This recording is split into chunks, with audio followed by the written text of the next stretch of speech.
go ahead and record, and then I'm going to share my screen and make sure that get Julie to give me the yes, I can see your actual screen out of all of the choices, and it's the right one. It should be my Learning Revolution one. Mm-hmm. All right. So officially, welcome to everybody who has joined in, or if you're watching, to the Learning Revolution site, to my show, which is Thrive in EDU.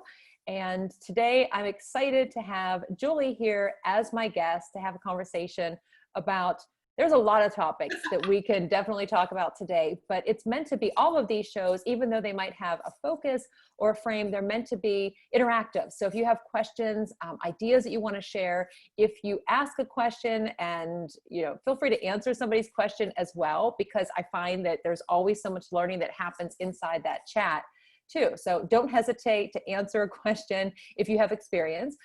Really quickly about me before we get to the guest, my name is Rachelle Dene Poth. Would love to connect with you on Twitter, Instagram, it's rdene915. Love learning. I'm a Spanish and STEAM teacher, also a consultant and attorney. So clearly I love school. Stay connected in a lot of different communities, which I'm thankful for, because it really has helped me to learn about a lot of different ideas, not even just technology, but just ideas in general, to really push me to try new things in my classroom with my students. And so I've done a lot of learning. I've also done a lot of writing in the last probably year and a half, 2 years now, sharing our experiences in my classroom so that hopefully it gives others ideas to get started with, and keeps the learning going. So that's enough about me. And on to Julie, who I have to, before I let Julie tell us a little bit about herself, I have to say that had you told me years ago that some of my best friends, my closest friends, would be people that I met through Twitter, I would have never believed it. Right. Let alone a chat that wasn't even a chat that was people in my state. But I met Julie through a chat, oh gosh, I think 5 years ago at this point. And so I'm just so thankful to know you and to have connected with you and everybody else from that same chat, and just to see those connections continue to grow over the years. So thank you for being here today. And I could talk all about you, but I would rather let you introduce yourself to our guests. Yeah, so my name is Julie Daniel Davis. I was beginning to think I might be the only Southerner here, but I just saw that Kathy Sue is originally from Union City, Tennessee. So you may have to get used, for all the rest of you, you may have to get used to this very Southern accent. I am a recent early retiree from a school system that I was at for 15 years. Tuscaloosa, Alabama. I'm also from there. Yay! And so my most recent role was the Director of Instructional Technology and Innovation at a private school here in Chattanooga. Went through the COVID crisis and going virtual and all that fun stuff. I had already decided before then that I was going to do an early retirement, because if you were reading the slide, my most exciting part of who I am is that I'm about to be a future grandma. My very first grandchild is on its way in October, and I'm really looking forward to that. Just about me would be, I have been the co-host of Tennessee Ed Chat, which is where I met Rachelle, and have done some speaking engagements across the country, specifically very active in the STEM world and in tech integration, and more recently in using voice technology. And so that's where I am and who I am, and I'm happy to be here today.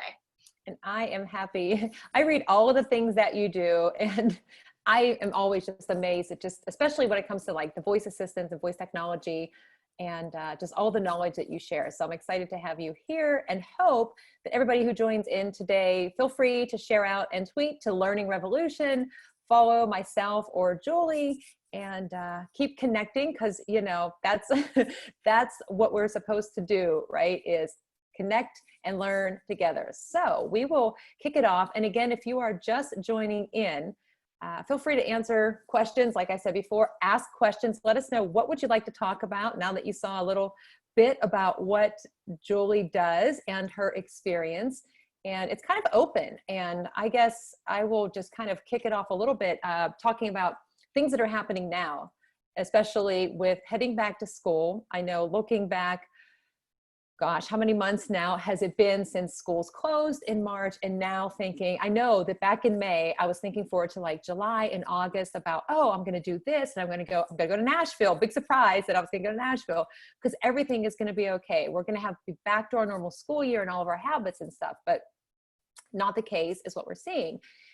And so I'm curious about just in your experience, what you've seen either at the end of last year or this year for teachers. I mean, how are people adjusting, or what are some considerations that we need to think about whenever we're looking now at this new school year, if we are teaching from home, teaching remotely or hybrid, like any advice in those areas? I know that was kind of like a big umbrella question, but any advice? To go wherever I want to go. That's right. That's what we're here for. So I think I've done some consulting work in the last few weeks with different school systems and actually some businesses that have an educational side that are wanting to expand into the virtual world. And I think the scariest thing for everyone is making sure that what they're doing is engaging and meeting the needs of student in a possible virtual environment. And I think what comes to mind immediately is I was talking to a middle school science teacher outside of Nashville a couple weeks ago, and she said, I don't know where to begin because my class is project-based learning, and how do I do that at home? And so immediately, I think the thing that as teachers that you've got to really let go of is that lesson plan that you've always done may not be able to be done the way you've always done it. And so what we talked about was, if you do some backward planning and you start looking at what is your ultimate goal, what is the standard or the essential question you're trying to answer in this lesson, and what are the tools that those students have at home already that might lead them to that. So for instance, we talked about the fact that most people can get their hands on cardboard, and she was doing some STEM activities, and I said, why not have your students create a Rube Goldberg machine? It may not be exactly what you did in the past, but that's going to be engaging and hands-on for them. And so therefore, how about, you're talking about levers and pulleys and things like that. What if that you have them do that with the tools they have at home? Because those are they probably have access to paper and cardboard and tape, that type of thing. So that was just one area of trying to redefine the things that you've done in the past. Worked with a teacher who's like, I don't know how to teach circuitry. And so we talked about, you don't have to have the little bits or things like that. You can use aluminum foil strips and a battery and a flashlight bulb out of your flashlight, and you can be doing the same type of thing. So I think it's really stepping back and trying to realize, how do I teach these things in a way that's meaningful, but yet, Amy just said, easily found items around the house. And that way we're not adding extra pressure to those families, but we're still creating opportunities where things could be hands-on. And it doesn't have to be. I think it's important for you to say out loud to the families, here's an option if you want to do this along, but you don't have to do this, because I'm going to show you how to do it as well. So I think that's important to be done that way. I'm trying to read at the same time. Sorry. I was muted. Students don't have support. Yeah, that was one thing we were going to talk about. So I think a lot of it has to do with how you set up that digital presence. So, perhaps it's in a Zoom room or something like that where you can help that student work through those things. Creating a list at the beginning of a lesson of, these are the things you're going to need. Paper, tape, a battery. If you don't have access to that, you're not going to be able to do this part. And perhaps it's sending it out earlier so that families do have a chance to look for those items and get those items together if they have that. Digital alternatives are always a great plan. So if they can't do a circuit at home, there's also, they can go online, and I've got tons of examples because I'm working with this company right now of where you can learn about circuitry on a website. So that digital choice is a good alternative as well. Yeah, and that's like one thing, and I forget who had posted it, but even for me back in the spring, I was like, okay, how do I take everything that I was doing in my physical classroom space in those 42 minutes and put it all into the online space? And I couldn't. I tried, but what I found was not all of my students had their books, and not that I was totally book dependent, but they didn't all have their books. They didn't have the workbooks. I mean, just any number of things, or they didn't have the access or didn't have a space to work. And it took me, a couple of weeks, because I was just trying to go with what I had been doing. But then once I started to talk more to the students and find out, okay, like what's going on? I mean, and we didn't have required mandatory meetings. I mean, I set up Zoom a couple of times a week for each of my classes, and I'm surprised, like I did check off who showed up, but so many of my students consistently came to all of those class meetings. Even though, I mean, I wasn't having them early in the morning. A couple of them said, well, it's too early. I said, it's 1 o'clock. It's not that early. But there was that, like that normal time, like it felt a little bit normal. They were able to connect and do different things, but it forced me to really look at what I had been doing in my classroom and what mattered. Okay, do I really need that book? Probably not, because most of my students don't have it. Okay, what can I do? And they can find, I mean, there's websites where they can find all the answers to all of those textbooks and workbooks, which is amazing. When I get these answers to these questions, I said, you know what? Nobody has ever gotten this right. You nailed that. And then I find out they went to this site. So giving them opportunities where they can do things, especially if we're at home, around the house or hands-on, or that don't necessarily require the technology, because it's not all about the tech, because not all of our students have access or reliable access to the tech. And we know technology fails. Imagine that. So it is providing a lot of different ways for them to kind of explore and be independent and have choices as well. And making sure, especially if our students are at home, what are the supports that we're providing for parents, for families, for students too. And it's not easy. I thought that, oh, okay, we have some experience now. We know better now what didn't necessarily work, but yeah, it's good. There's lots of comments coming in now too. So I think also that I think it's really overwhelming to think I can't do this lesson plan. I'm going to have to chunk it. And I think the important thing is to start thinking about how can I adapt it, not chunk it, because it obviously was important to you in the beginning. So is there a way for me to adapt this lesson plan? I know a lot of schools are having to do offer a virtual and doing face-to-face at the same time. So to be able to adapt a lesson plan that you're still doing in the classroom allows that continuity for if that student comes back into class, or if when it comes down to you doing review, it's going to all feel more seamless when it's the same type of thing that you're used to doing. That's not always you're not always able to do that, obviously, but I think instead of reinventing the wheel, just reimagining what you are already doing adds a lot of value.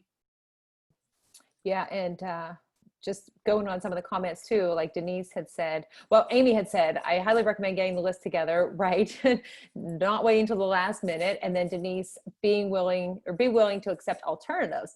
And I think that is something definitely that came, I mean, at the end of the year, I was thinking this is the chance every year, actually. I think when we see a decline in student engagement and everybody's kind of tired, you have sports and standardized testing and all of these things happening, you're trying to get to the end of the year. I've always said, well, not always, I guess for the last 4 years, I've said, this is the best time to try those ideas, because then you can see, did they work?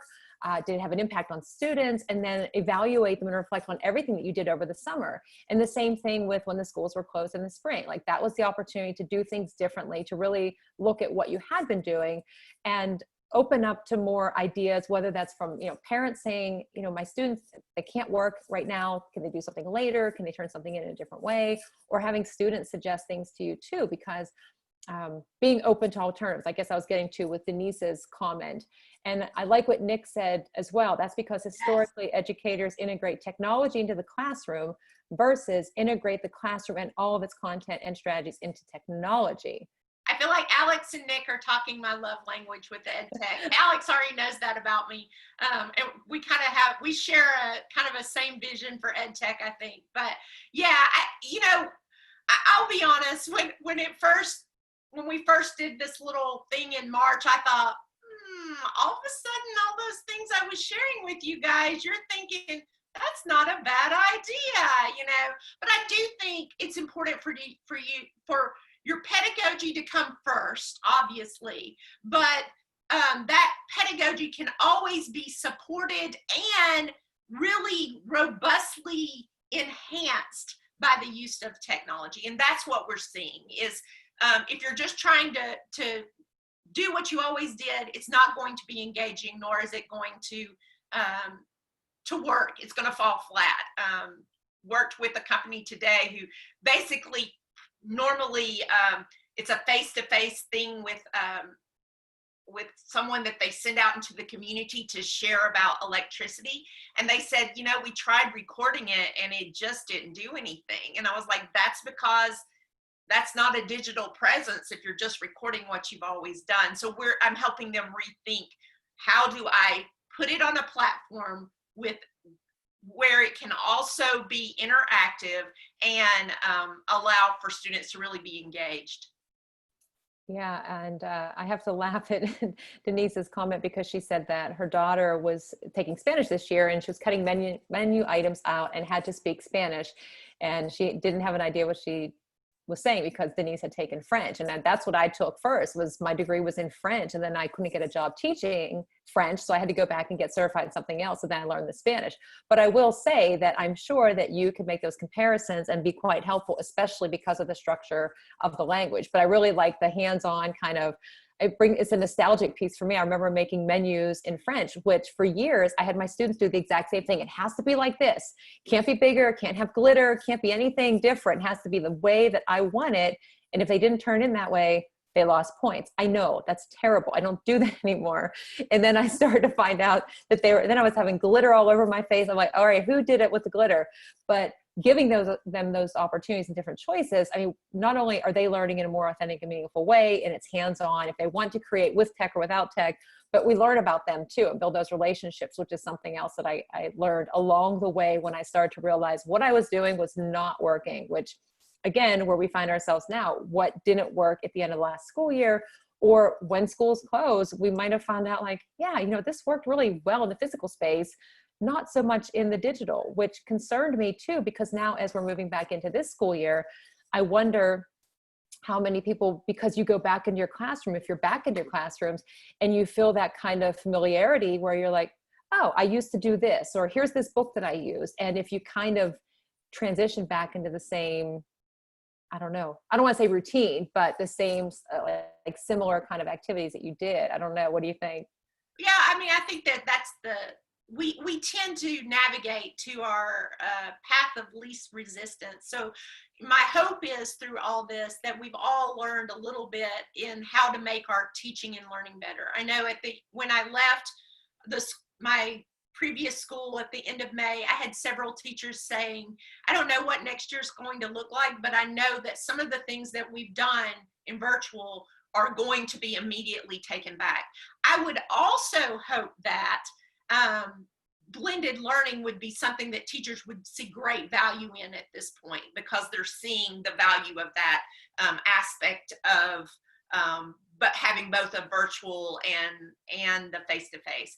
I guess another thing that really I keep thinking about is how does what I've learned now impact. Okay, let's just talk about the negative stuff.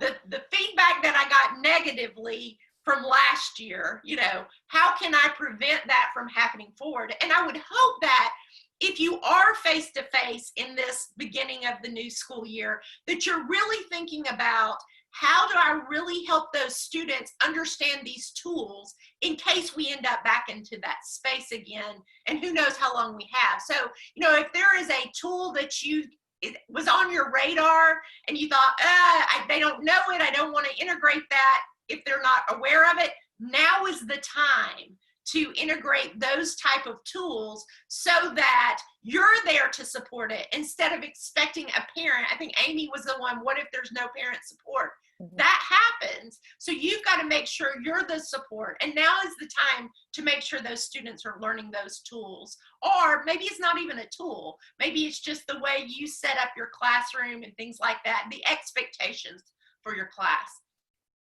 Yeah, that's a good point. I did want to go back up because in the chat there was a comment about speech therapy. Yeah. Oh yeah, it's so difficult to turn to tech in that. Okay, Amy, yeah. Let me throw this at you. Have you heard of Alexa? It is not a speech therapist, obviously, but there are a lot of skills out there that will help your child, because Alexa's not going to know the word if they're not working on, okay, good. If they're not working on saying it correctly. And a lot of speech therapists, there's actually research out there showing that has become a really good tool for speech therapy. So you might want to look a little deeper. Okay, make sure you turn on the part where it learns voices. I don't know if you've got it set up for it to learn your son's voice, but it actually, especially Google will probably be better in that situation, but learning the voices is going to be important for your son probably. Yes, that's a privacy issue, but if you're doing it at home and it's okay with you, then it's probably all right. I would not turn it on to learn voices in the classroom, just for the record. Yeah, gotta watch that. And when I read that, then I started to think about the Soapbox Labs. Like when I talked to Patricia Scanlon, Dr. Scanlon, about who is the CEO and founder of Soapbox Labs, which is a Dublin, I think, based company that develops speech recognition technology for kids. And so I had a chance to talk to her for, this is probably, I always want, everything's a couple weeks ago, but I feel like it was probably April. And then I know, Julie, you had her on your podcast, right? Yeah. Yeah. Actually, so they were the sponsor of my podcast for the last 8 weeks. So yeah, I'm a big fan of Soapbox Labs. And I know that there's some things in the works with them and some other companies that are really exciting. I can't say anything else, but there's some excitement coming down the pike. Yeah, and I just pulled up the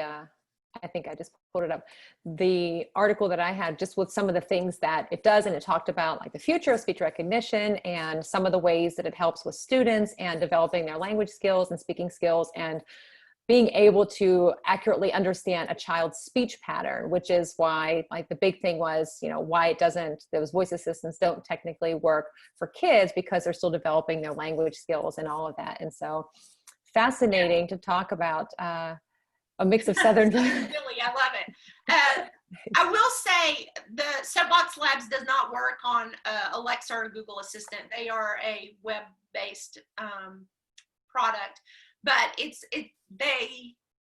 one of the things that I love that they say is a student shouldn't have to adapt their talk in order to be understood. Obviously, if it's a speech impediment, there's more to that, but they're right. A kid should be able to be understood regardless of their accent or whatever. So, yeah. So are you ready for a big question? So ready. I just made this one up. So because somebody asked me about this, and I gave it some thought, because it can be a scary word, but it's really not, I don't think. But what does it mean to be innovative, to innovate? Because people sometimes think or even creative, right? So to innovate, because we're talking about different technologies and using technology for teaching, and we're all connecting from all over the country and outside of the country right now. talking about voice assistants and all those capabilities. So, I mean, Yeah, innovate comes to mind. first of all, I would say I don't think innovation is necessarily technology. My definition of innovation is when a need and a passion intersect. And it's usually under an umbrella of creativity. So it's when someone has this huge need that and a desire to see that need met, where you see innovation happen, because someone wants to speak into that space. Something that's not already happening needs to happen. How do we make that happen? And so innovation could be something as simple as you guys remember the fidget spinners? That's innovation. A kid was truly off task, constantly couldn't pay attention. So someone created a fidget spinner. Okay, we all have our feelings on that, but that was an innovation. So that being said, for me, when I looked at a teacher, when I sit down with teachers and they say, okay, here's our problem, I don't necessarily immediately think about what technology will solve this issue. My thing is, what is the issue and how do we solve it based on the passions of that teacher? And how can what they do and who they are, how can we get to the end result? Sometimes it is technology, but not always. Mm-hmm. And I love the way I tried to write it in the chat, how you were saying the needs and the passion, the intersection. Yeah, and then Alex wrote that down. I have an image for it, but I have no idea where it is, or I drop it in there. Sorry. Wasn't expecting it. That's okay, because you can always send it to me, like any links, like to your podcast and all of that, I will drop into the show kind of comments and things that everybody can go back and access. Or they can just follow you on Twitter and see the work that you've done too. But I love the word, the innovation, and same thing with creative. But you're right, it doesn't mean that it has to be technology, because the meaning of the word innovate just is to do something different or new or make a slight change. And so going back to like earlier, what I said too, is just, that was the chance to try a lot of things, but hopefully people don't feel like, oh, well, now we're back to a school year. Right. We can't innovate now. We can't try something different because we're not back to normal. It's totally not. We are, I'm sure, trying to do a lot of different things. And somebody had on Facebook, I think yesterday, that it said, you don't have to, and it was this list of things that you don't have to do. Like, you don't have to take everything you were doing in your physical classroom and put it here. And you don't have to take all of your worksheets and put them into a digital form. And it just on and on. And not saying that worksheets are bad or any of those activities are bad, but we also, a big piece for me was thinking about, okay, if we have to continue and make transitions throughout the year, whether we're at school and then, hey, you know what, we're closed for 2 weeks. Okay, like what happened in the spring? What are some methods and tools or things that we can use, that we can have in place, that, not that it's seamless, because nothing ever is quite seamless, but being able to kind of think about, like project-based learning. Okay, that can work regardless of your space. Genius Hour, great opportunity for kids to explore topics of their own interest. Choice boards, hyperdocs, I mean, the list goes on. And for some people, any of those are being innovative because you've never done them, and that's different and new for you. And maybe you don't like technology, because sometimes it's just forget it.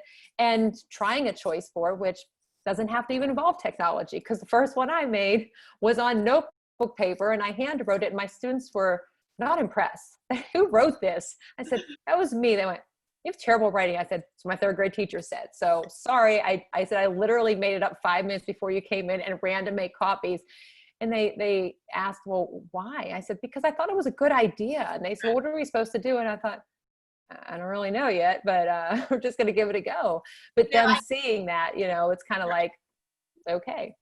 I think for me, the one thing I hope that we can gain from all this is that now is the time and the future is right for personalized learning, and to really adjust to the needs of each child. And by each child, I know some of you are teaching 80 to 100 kids, so maybe it's not each child, it's a group of kids.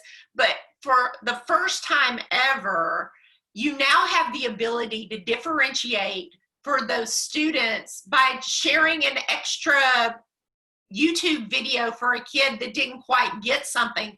And there's no social stigma to it, because no one knows what you're sending them.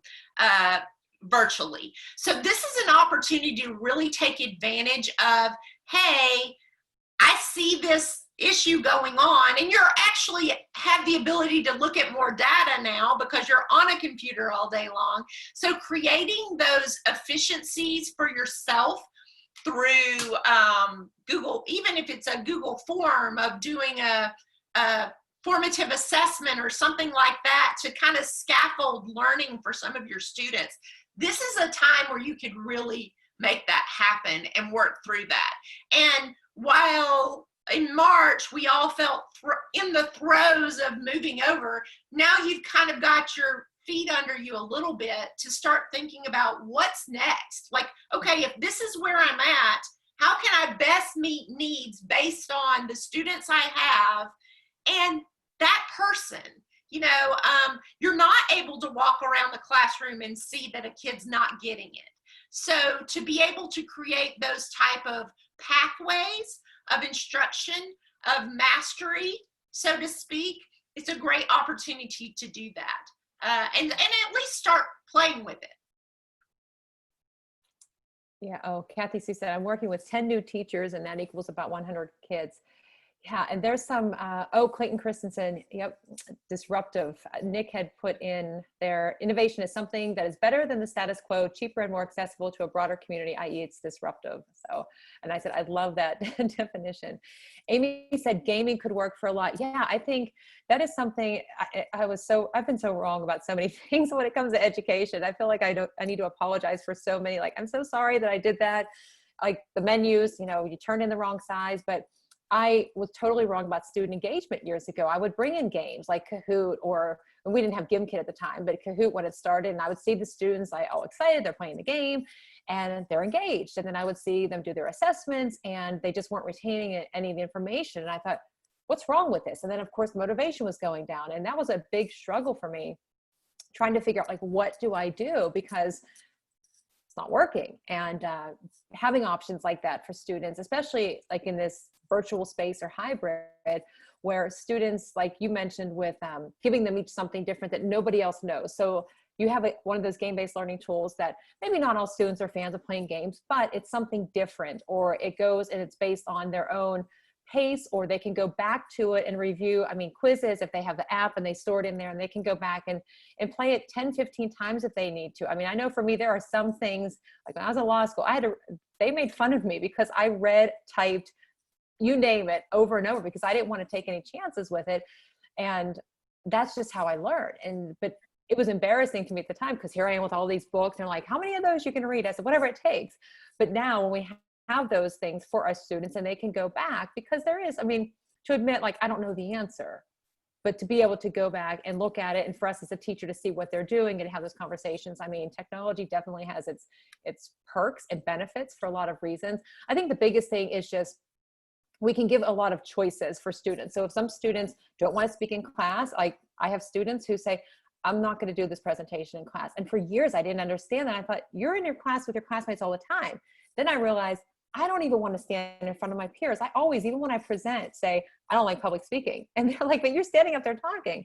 But when you are interested in it, but I noticed these students and I thought, okay, so having these video response tools, what I found is they're totally fine with using Flipgrid, recording it over and over at home, wherever they're comfortable with their friends, whatever, and saving it. And then they come into class and you show it for the whole class. They're totally fine with it because they knew that they were comfortable. If they made mistakes, nobody knows, and it's done. And I've seen that it has built confidence so much in some of my shyest students over the years. And then of course that transcends right into that physical classroom, because then they're seeing and they're interacting with their peers, and there's so many benefits. But videos are not for every student. So then you have podcast tools where it's just, they can talk, or if they want to do a sketch note, Kathy Sue, they can share and visualize that. So it's about having, I know, I love it, having a lot of options. So yeah, I would like to know low tech, who just have phones. Yeah, Valerie just said she wants low tech ideas for basic skills like reading and writing.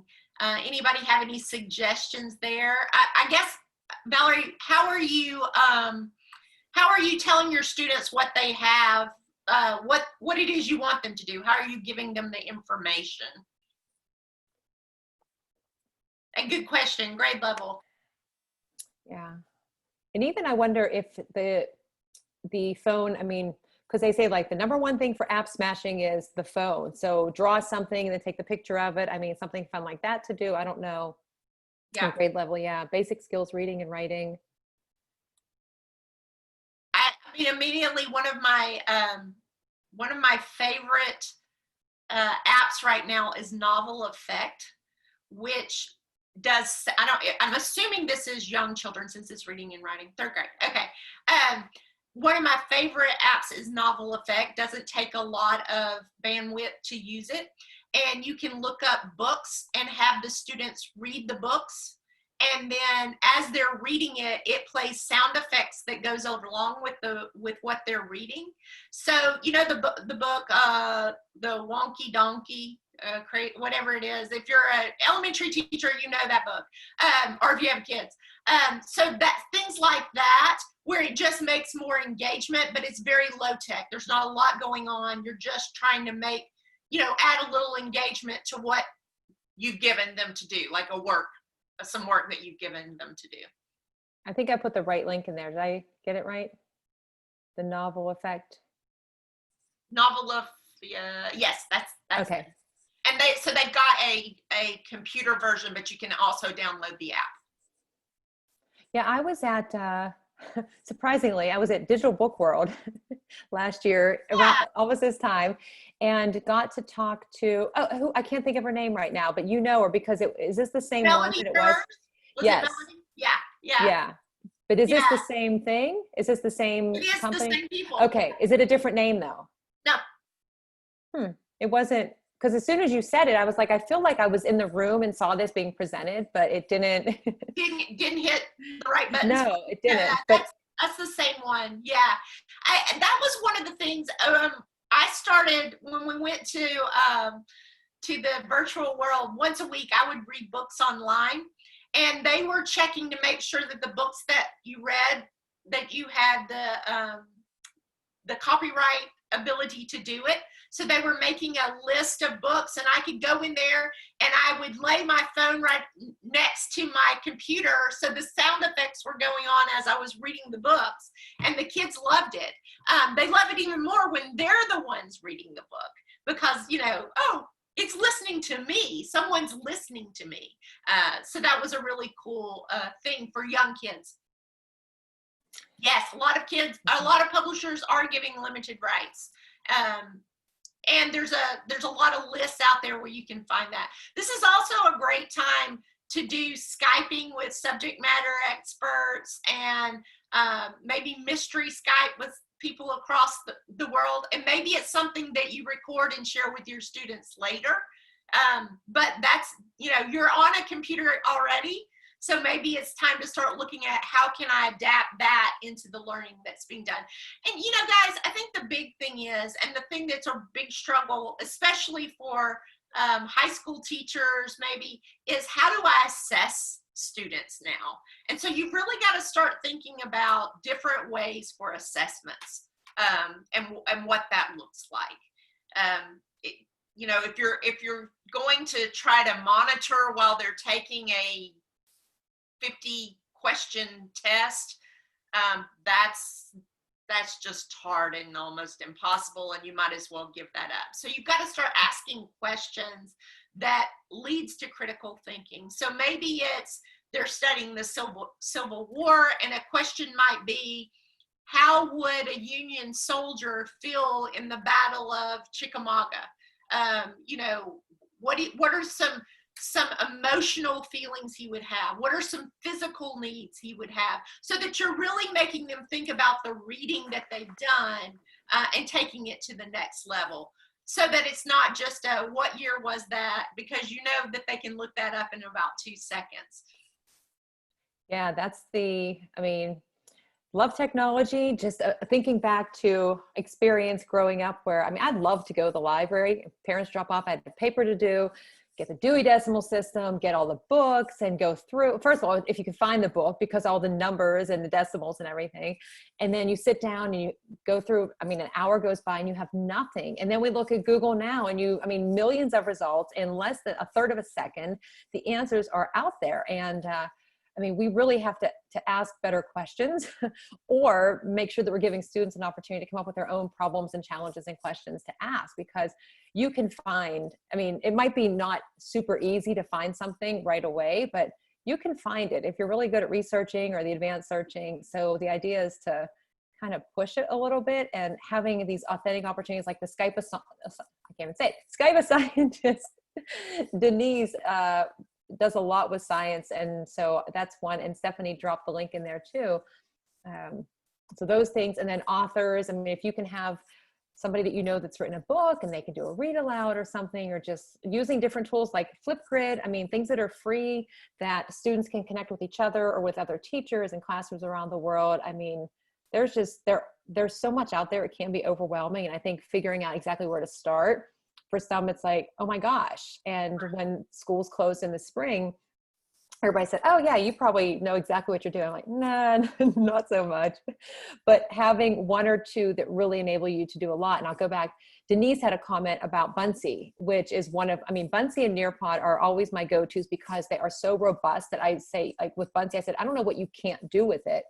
But what I like about them is that Denise mentioned too, they have immersive reader. So if you have students who are building language learning skills, or you're looking at accessibility for language barriers, or I think it has over 100 languages available through immersive reader now, powered from Microsoft, which back in, I think February, it was at like 60. So definitely increasing. So that, especially if students aren't together with teachers and you're worried about the younger students who are, it's essential for them to be around and to socialize, to develop their speaking skills, to be able to use a tool that has immersive reader where they can actually have it be read to them, or pull up the Alexa. I don't know. We'll see. I have an Alexa, but it's turned off 99% of the time, unless I want to put country music on, then it actually gets plugged back in and dusted off. But I'm sorry to say that to you, Julie, because I know how strong you feel about it. I don't take it personal. Yeah. But it's, it's just having a couple of tools or strategies that you can use regardless of what you teach, what grade level, and, being able to give students a chance to express themselves. So like Buncee too, students would say, I don't want to use technology, I want to draw. Guess what? There's a drawing tool in Buncee. Right. Or guess what? There's a drawing thing that you can do in Nearpod or something. So yeah, and I think, I'm hearing more and more teachers are overwhelmed by all the different tools they're learning about right now. I would say adopt 4 or 5 and think about what is the value of each one of them. So, you don't want multiple of the same thing that does the same type of thing. So create something that allows you to do like mind mapping, and create something that lets you do presentations and videos and a whiteboard maybe. But choose those, let your students become familiar with them, you become familiar with them, and those are your go-tos. And pretty much if you choose well, you're going to be able to make things work with your lesson plans. So I think that's a really good way, instead of going, oh my gosh, there's just too many choices out there. Limit yourself for your own peace of mind. Yeah. And it's when people ask me and say, I want to do this, this, and this, I don't know if your brain works like this, but like certain things start to pop in my mind. I can just see like one tool or something where I think, oh, that's perfect. And when you were just talking about, I don't even know what it was, I'll go back, but all I was thinking was like Flipgrid, because you have the whiteboard space and students could respond, but then you have all of those other tools like Wonderopolis is in there, or Nearpod or Wakelet, like they all interact. So you can pick some that are, and they're Microsoft partners too. So you can pick some that are kind of interacting with the same system. So if your school is using Microsoft Teams, those are apps that you can pull in and they're all in that one space, or Google Classroom or something like that. So it definitely streamlines it. Yes. So, everybody's overwhelmed enough as it is. So what can we do to not add to that and to kind of all work together? So such a great conversation today. We could talk the rest of the night, but it's the summer and we have summers off, right? Right. no. It's like that joke never gets old, does it? Everybody's, oh, you're a teacher. You have the summer off and the weekends off. I mean, no, it's not. But it's nice that we have this opportunity to be able to connect in these spaces from everybody who's joined in from wherever you said you were joining in from. Summer happened. I said that the other day. They said, how's your summer been? I went, it's summer. In my calendar over here, the last month until yesterday, it still said March. So whoops. Yeah. And then I was scared at one point. I thought I missed my birthday in September. I went, wait, is it? Because there was a Halloween ad. I'm like, what month is it anyway? So, but lots of fun, Alex. Very good. But thank you, Julie, for joining in today. And great. Yeah, it's always great to see you and talk and laugh. And for everybody that joined in with your questions, and for anybody that watches later on, the recording will be available. I think it's starting tomorrow. So if you want to go back in the chat, and I'll share some links. I did drop a few in, but I'll make sure they're in the session too. Julie has, if I already dropped your link into your website. There's my Twitter. I just sent that just to you. Hold on. Yes, you have my website. Yeah. And my Twitter is at Julie Davis EDU. Would love to connect with everyone. And that website there, that will send you to my podcast and to my blog and all that stuff as well. So would love to keep connecting with everyone. Yeah. So thanks everybody for joining in today. Next week, I have Jamie Donnelly, who is all about augmented and virtual reality and some great ideas. So if you've been, and she actually has a chat Wednesday night. So if you're in the Twitter chats and you want to do AR, VR, and EDU, every week she teaches you something new for 30 minutes. It's amazing joining in like these virtual spaces, meeting rooms where you can actually hear each other on the screen. I know Denise, who's in here, has been in that too. So it's a lot of fun, but she'll be here next Wednesday, 4 p.m. regular time Eastern. So I hope you come back, and lots of other people coming up in the next couple weeks. So I will stop recording